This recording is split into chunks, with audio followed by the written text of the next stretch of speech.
গত ২৮ এপ্রিল সন্ধ্যা ঢাকার new market এলাকায় হঠাৎ গুলির শব্দ। মাটিতে লুটিয়ে পড়লেন এক ব্যক্তি। পরে জানা গেল তিনি এক সময় ত্রাস তালিকাভুক্ত শীর্ষ সন্ত্রাসী খন্দকার নাঈম আহমেদ টিটন। দীর্ঘ সময় জেলে থাকার পর ২০২৪ সালের আগস্টে মুক্তি পেয়েছিলেন তিনি। টিটনের এই মৃত্যু ঢাকার আন্ডারওয়ার্ল্ডের একটি পুরনো ক্ষতকেই আবার জাগিয়ে তুলেছে। প্রশ্ন উঠছে, পুরনো শীর্ষ সন্ত্রাসীরা কি আবার ফিরছে? তাদের সঙ্গে নতুন আর কারা আসছে? আজকে আমরা খুঁজব ঢাকার অন্ধকার জগতের সেই অন্ধকার সমীকরণ।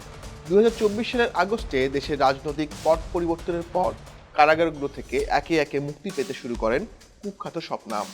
এদের মধ্যে আছেন সুইডেন আসলাম, কিলার আব্বাস, সানজিদুল ইসলাম ইমন ও সুব্রত বাইন।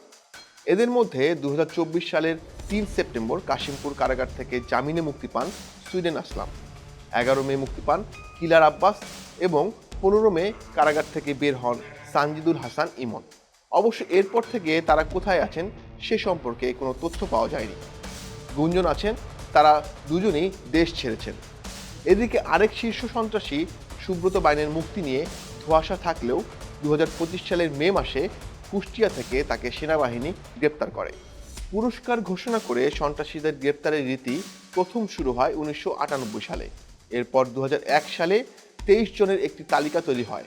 অপরাধ বিশ্লেষকরা বলছেন এদের অনেকেই জেলে বসে বা বিদেশ থেকে গ্যাং নিয়ন্ত্রণ করতেন। এখন সরাসরি মাঠে তাদের উপস্থিতি বা অনুসারীদের সক্রিয়তা অপরাধ জগৎকে অস্থির করে তুলছে। মনে একটি প্রশ্ন জাগতেই পারে, এই বিশাল সব নামের সন্ত্রাসীরা কি হুট করেই এসেছে?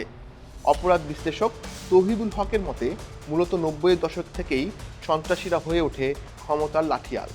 এই উত্থান পর্বকে কয়েকটি ধাপে ভাগ করা যায়। যেমন শুরুতে এরা বিভিন্ন পাড়া বা মহল্লায় ছোটখাটো অপরাধ করে প্রভাব বিস্তার করে। এরপর এদের মধ্যে কেউ কেউ পরবর্তীতে গডফাদার বা রাজনৈতিক কোনো প্রভাবশালী নেতার বলয়ে প্রবেশ করেন। এতে সে আরও সাহসী হয়ে ওঠে। প্রশ্ন উঠতে পারে, তারা টাকা পান কোথা থেকে? মূলত ৪টি খাত থেকে এসব সন্ত্রাসীদের অর্থায়ন হয়, যেমন ডিশ ব্যবসা, ফুটপাত দখল, ছুট ব্যবসা আর মাদক। এই খাতগুলোকেই সন্ত্রাসী তৈরির প্রধান জ্বালানি হিসেবে বিবেচনা করা হয়। এক পর্যায়ে তারা সরাসরি বিভিন্ন রাজনৈতিক দলের পদ পদবিতে চলে আসেন। এতে তাদের আইনি সুরক্ষা যেমন নিশ্চিত হয়, তেমনি প্রশাসনিক প্রশ্রয়ের পথও তৈরি হয়। অবশ্য এখন যেহেতু যুগ বদলেছে, তাই সন্ত্রাসী তৈরির হওয়ার ধরনেও পরিবর্তন এসেছে।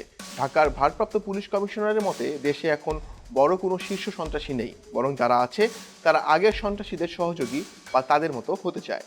এখনকার সন্ত্রাসীদের একটি বড় অংশ উঠে আসছে কিশোর গ্যাং থেকে। এদের অপরাধের ধরন মূলত দুই রকম: ছিনতাই ও বেপরোয়া চাঁদাবাজি। এরা কোনো নির্দিষ্ট নিয়ম মেনে চলে না, আর এটি সাধারণ মানুষের জন্য বেশি বিপজ্জনক। আর আগের শীর্ষ সন্ত্রাসীরা বিদেশে বসে বা আত্মগোপনী থেকে হোয়াটসঅ্যাপ, বোটিং, টেলিগ্রামের মতো অ্যাপ দিয়ে তাদের সাথে যোগাযোগ স্থাপন করেন এবং তাদের নিয়ন্ত্রণ ও পরিচালনা করেন।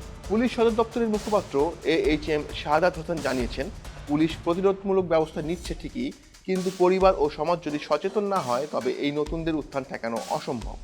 অপরাধ সমাজেরই একটি চিরস্থায়ী অনুষঙ্গ, কিন্তু আইনের কঠোর প্রয়োগ থাকলে তা নিয়ন্ত্রণে থাকে। শীর্ষ সন্ত্রাসীদের ফেরা বা নতুনদের উত্থান উভয়ই ইঙ্গিত দেয় আমাদের বিচার ও প্রশাসনিক ব্যবস্থায় কোথাও বড় কোনো ফাঁক রয়ে গেছে। টিটনদের মতো পরিণতি এড়াতে এবং নতুনদের এই পথে আসা বন্ধ করতে দরকার সম্মিলিত সামাজিক প্রতিরোধ।